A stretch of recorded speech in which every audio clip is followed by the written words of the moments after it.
Hello everyone. आज हम करेंगे हमारा नेक्स्ट चैप्टर आप भले तो जग भला। एक विशाल कांच के महल में न जाने किधर से एक भटका हुआ कुत्ता घुस गया। हजारों कांच के टुकड़ों में अपनी शक्ल देखकर वह चौंका। उसने जिधर नजर डाली उधर ही हजारों कुत्ते दिखाई दिए। वह समझा कि ये सब उस पर टूट पड़ेंगे और उसे मार डालेंगे।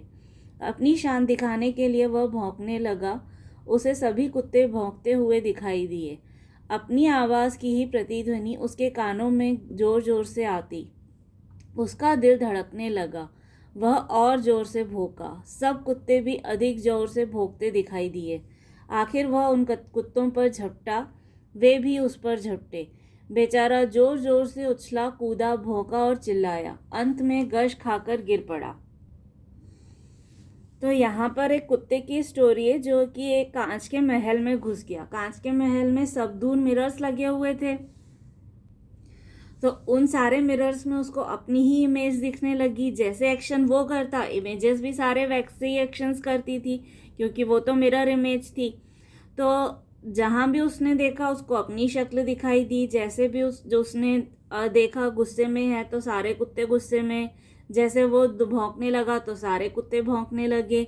तो जैसे ही वो एंटर हुआ वहाँ पर तो उसको बहुत सारे कुत्ते दिखाई दिए। तो उसको ऐसा लगा कि ये सब लोग मुझ पर टूट पड़ेंगे एज इन ये सब मेरे ऊपर अटैक करेंगे। क्योंकि डॉग्स के साथ ऐसा होता है कि अगर वो किसी नए एरिया में जाते हैं तो पुराने वाले जो डॉग्स वहाँ पर जो ऑलरेडी उस एरिया के डॉग्स हैं तो वो नए डॉग्स पर अटैक करते हैं। तो उसको ऐसा लगा कि ये डॉग्स तो पहले से ही यहाँ पर हैं तो ये मेरे ऊपर अभी अटैक करेंगे। तो उनको डराने के लिए और अपनी शान दिखाने के लिए वो भौंकने लगा। तो अब मिरर इमेजेस भी सब भौंकने लगी और सारे, क्योंकि आसपास सब मिरर्स थे तो उसकी आवाज़ भी मिरर से टकराकर रिफ्लेक्ट होकर वापस उसको सुनाई दे रही थी। प्रतिध्वनि मतलब रिफ्लेक्ट होकर जो साउंड वापस आती है उसको बोलते हैं प्रतिध्वनि। उसको बोलते हैं आवाज़ का गूंजना। तो उसको आवाज़ भी रिफ्लेक्ट होके सुनाई दे रही थी, इमेज भी दिख रही थी। तो उसको ऐसा लग रहा था कि सारे कुत्ते जो हैं वो भौंक रहे हैं। तो उनको देखकर वो एकदम डर गया तो वो और जोर से भौंकने लगा। तो बाकी सब कुत्ते भी और भौंकते हुए और ज़्यादा तेज भौंकते हुए दिखने लगे उसको मिरर इमेज में। फिर उसने झपटा। तो जब आप जैसे एक्ट करते हो आपकी इमेज उसका अपोजिट एक्ट करती है। तो जैसे ही वो झपटा तो मिरर इमेज भी उसकी तरफ झपटती हुई सी दिखी। तो वो एकदम डर गया और वो वहां पर बेहोश होकर गिर पड़ा। कुछ देर बाद उसी महल में एक दूसरा कुत्ता आया। उसको भी हजारों कुत्ते दिखाई दिए। वह डरा नहीं, प्यार से उसने अपनी दुम हिलाई। सभी कुत्तों की दुम हिलती दिखाई दी। वह खूब खुश हुआ और कुत्तों की ओर अपनी पूंछ हिलाता बढ़ा। सभी कुत्ते उसकी ओर दुम हिलाते बढ़े। वह प्रसन्नता से उछला कूदा, अपनी ही छाया से खेला, खुश हुआ और फिर पूंछ हिलाता बाहर चला गया।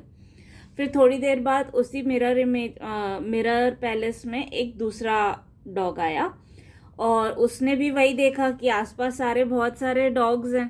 तो वो डरा नहीं और बल्कि उसने प्यार से अपनी दुम हिलाई। दुम मतलब पूंछ। तो डॉग्स जब हैप्पी होते हैं और वो फ्रेंडली मूड में होते हैं तो वो अपनी पूंछ हिलाते हैं। तो उसने अपनी पूंछ हिलाई, मतलब ये इंडिकेशन दिया कि मैं फ्रेंडली हूँ, मैं आपसे फ्रेंडशिप करना चाहता हूँ। तो जो मिरर इमेजेस थी उसमें सब में पूंछ हिली। तो उसको ऐसा लगा कि सारे लोग उसको देख के बड़े खुश हुए और वो भी फ्रेंडली रिस्पॉन्ड कर रहे हैं। फिर वो पूंछ हिलाते हुए उनकी तरफ आगे बढ़ा तो सारी इमेजेस भी उसकी तरफ आगे बढ़ी। तो वहाँ पे खेला कूदा और उसकी इमेज भी उसके साथ खेल रही है, कूद रही है। जैसे वो कर रहा है इमेज में सब कुछ वैसे ही हो रहा है। तो ही गॉट वेरी हैप्पी और वहाँ से खूब खुश होकर वो बाहर निकला। जब मैं अपने एक मित्र को हमेशा परेशान, नाराज और चिड़चिड़ाते देखता हूँ तब इसी किस्से का स्मरण हो जाता है। मैं उनकी मिसाल भौंकने वाले कुत्ते से नहीं देना चाहता, यह तो बड़ी अशिष्टता होगी, पर इस कहानी से वे चाहें तो कुछ सबक ज़रूर सीख सकते हैं। तो यहाँ पर राइटर बोल रहा है कि जब भी उनको ये स्टोरी याद आती है डॉग वाली, तो उनको हमेशा अपना एक फ्रेंड याद आता है जो कि हमेशा परेशान, नाराज़ और चिड़चिड़ा रहता है। वो हमेशा उसको ये स्टोरी सुनाना चाहते हैं, लेकिन उनको ऐसा लगता है कि ये तो थोड़ी बदतमीज़ी हो जाएगी कि वो उनका कंपैरिजन वो भौंकने वाले कुत्ते से करेंगे, तो उनको बुरा लग सकता है फ्रेंड को। तो वो ये कह रहे हैं कि अगर वो चाहें तो इस कहानी से कुछ सबक ज़रूर सीख सकते हैं, लेकिन मैं उनको ये बात कह नहीं सकता। दुनिया कांच के महल जैसी है, अपने स्वभाव की छाया ही उस पर पड़ती है। तो ये वर्ल्ड जो है पूरा वो उस मिरर पैलेस की तरह ही है। आप जैसा खुद रिएक्ट करते हो आपको दूसरे लोग भी वैसे ही रिएक्ट करते हुए लगते हैं। आप जैसे खुद बिहेव करते हो आपको दूसरे लोग भी वैसे ही बिहेव करते हुए मिलते हैं। It's very natural. अगर आप किसी से गुस्से से चिड़चिड़ा के बात करोगे तो वो भी आपको गुस्से से चिड़चिड़ा के रिस्पॉन्ड करेगा, और अगर आप किसी से प्यार से बात करोगे तो वो आपसे प्यार से बात करेगा। कई बार एक्सेप्शनल केसेस भी होते हैं, सामने वाले के मूड पे भी डिपेंड करता है, लेकिन अगर हम जनरल फिनोमेनन की बात करें तो ऐसे ही होता है कि अगर आप किसी से अच्छे से बात करते हो तो वो भी आपसे अच्छे से बात करता है, देन वर्ल्ड इज गुड। और अगर आप किसी से बुरा बर्ताव करते हो तो वो भी आपसे पलट के बुरा बर्ताव करता है, तो आपको ऐसा लगता है कि दुनिया बहुत खराब है। आप भले तो जग भला, आप बुरे तो जग बुरा। अगर आप प्रसन्नचित रहते हैं, दूसरों के दोषों को न देखकर उनके गुणों की ही ओर ध्यान देते हैं, तो दुनिया भी आपसे नम्रता और प्रेम का बर्ताव करेगी। अगर आप हमेशा लोगों के ऐबों की ओर देखते हैं, उन्हें अपना शत्रु समझते हैं, तो फिर वे क्यों न आपकी ओर गुस्से से दौड़ेंगे। अंग्रेजी में एक कहावत है कि अगर आप हंसेंगे तो दुनिया भी आपका साथ देगी, पर अगर आपको गुस्सा होना है और रोना ही है तो दुनिया से दूर किसी जंगल में चले जाना ही हितकर होगा। तो इस कहानी से हमको ये सीखने को मिलता है कि अगर आप अच्छे हो तो वर्ल्ड आपके साथ अच्छा रहता है, और अगर आप बुरे हो तो वर्ल्ड भी आपके साथ बुरा होता है। इसके लिए कहावत है, आप भले तो जग भला, आप बुरे तो जग बुरा। तो अगर आप किसी के अब पॉजिटिव और नेगेटिव पॉइंट्स तो सब में होते हैं, लेकिन अगर आप किसी के नेगेटिव पॉइंट्स को ही देखते रहोगे और उसको उसी के लिए टोकते रहोगे तो आपको वो व्यक्ति कभी भी पसंद नहीं करेगा। वो आपको हमेशा अपना दुश्मन मानेगा, आपके साथ अच्छा बिहेव नहीं करेगा, तो आपको ऐसा लगेगा कि वो पर्सन अच्छा नहीं है। और अगर आप किसी के नेगेटिव पॉइंट्स को छोड़ दो, नेगेटिव पॉइंट्स को भूल जाओ और उसके अगर पॉजिटिव पॉइंट्स को देखो, पॉजिटिव पॉइंट्स की इम्पोर्टेंस दो और उसको वैल्यू करो, उसको अप्रिशिएट करो उसके पॉजिटिव पॉइंट्स के लिए, तो वो व्यक्ति जो है आपसे हमेशा हंसकर मिलेगा, आपको अप्रिशिएट करेगा, आपके साथ हमेशा अच्छा बर्ताव करेगा, तो आपको ऐसा लगेगा कि वो व्यक्ति अच्छा है। तो इंग्लिश में एक प्रोवर्ब है जिसका मतलब है कि अगर आप हंसोगे तो दुनिया भी आपके साथ हंसेगी और आपके साथ खुश रहेगी। तो इसलिए अगर आपको हंसना है तो आपको दुनिया के बीच में बैठकर, लोगों के बीच में बैठकर हंसना चाहिए। लेकिन अगर आपको गुस्सा करना है, रोना है, तो आपको दूसरे लोगों से दूर रहना चाहिए। आपको कभी अकेली जगह में रहकर गुस्सा करना चाहिए और रोना चाहिए, क्योंकि गुस्सा करके रोकर आप नेगेटिविटी फैलाते हो और वो नेगेटिविटी जो है वो सामने वाले व्यक्ति को अफेक्ट करती है और फिर वो नेगेटिविटी रिफ्लेक्ट होकर अगेन आपके पास ही आती है, क्योंकि अगर आप बुरा बर्ताव करते हो तो सामने वाला व्यक्ति भी आपके साथ बुरा बर्ताव करेगा। अमेरिका के मशहूर नेता अब्राहम लिंकन ने किसी ने एक बार पूछा, आपकी सफलता का सबसे बड़ा रहस्य क्या है? उन्होंने ज़रा देर सोचकर उत्तर दिया, मैं दूसरों की अनावश्यक नुक्ताचीनी कर उनका दिल नहीं दुखाता। तो एक बार अब्राहम लिंकन से किसी ने पूछा था, अब्राहम लिंकन जो थे वो बहुत ही फेमस लीडर रहे अमेरिका के, तो उनसे किसी ने पूछा कि how can you be so successful, मतलब आप सक्सेसफुल हुए उसके पीछे क्या रीज़न रहा?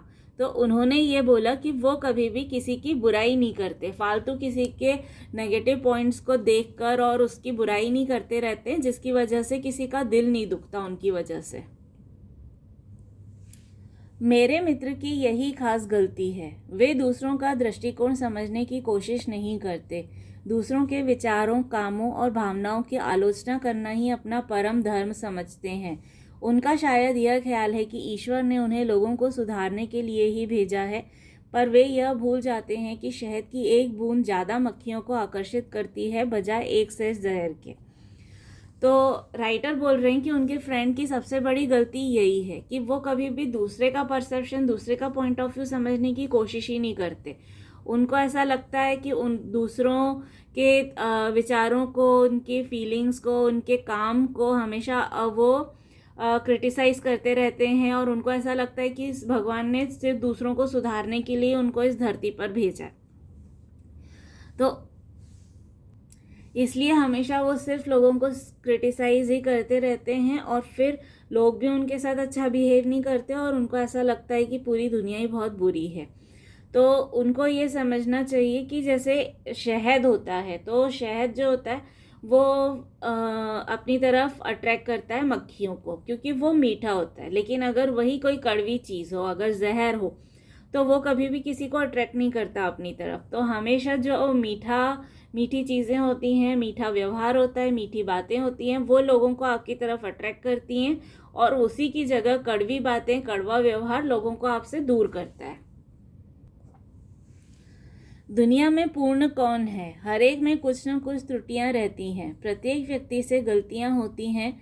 फिर एक दूसरे को सुधारने की कोशिश करना अनुचित ही समझना चाहिए। दूसरों को सीख देना तो बहुत आसान काम है, अपने ही आदर्शों पर स्वयं अमल करना कठिन है। अगर हम अपने को ही सुधारने का प्रयत्न करें और दूसरों के अवगुणों पर टिक्का टिप्पणी करना बंद कर दें, तो हमारे मित्र जैसा हमारा हाल कभी नहीं होगा। फिर राइटर बोलते हैं कि इस दुनिया में परफेक्ट तो कोई भी नहीं है। Everybody has some positive and negative points. तो हर व्यक्ति में कुछ ना कुछ पॉजिटिव्स होते हैं, हर व्यक्ति में कुछ ना कुछ नेगेटिव्स होते हैं।